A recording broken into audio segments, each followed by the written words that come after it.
नमस्कार मित्रांनो, तुमच्यासाठी आज मी एक गणित घेऊन आलेला आहो।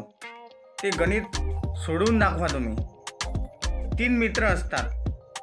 ते 3 मित्र एका हॉटेलमध्ये जेवायला जातात, नाश्ता करायला जातात। ठीक आहे, नाश्ता केल्यानंतर त्यांचं बिल होतं 75 रुपये। किती? 75 रुपये त्यांचं बिल होतं।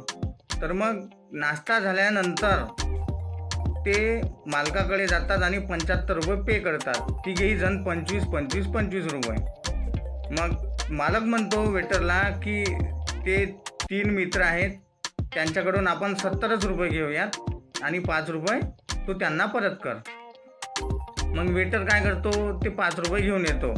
त्या 5 रुपयांमध्ये 3 1-1चे कलर असतात आणि 1 2चा कलर असतो।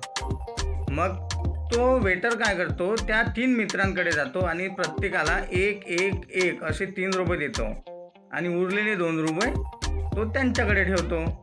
बरोबर, वेटरकडे ठेवतो 2 रुपये। मग तिघांचं बिल किती रुपये झालं? 24.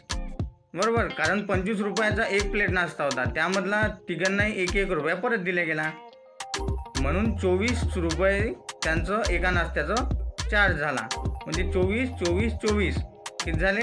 72 रुपये आणि वेटरकडले 2 रुपये असे झाले 74 रुपये। मग 1 रुपया गेला कुठे? कारण पहिले तर बिल जेव्हा पे केलं होतं तेव्हा 75 रुपये बिल झालं होतं ना। 75 रुपये बिल झाल्यानंतर या प्रत्येकाला 1 रुपया परत करून 2 रुपये वेटरने जवळ ठेवले।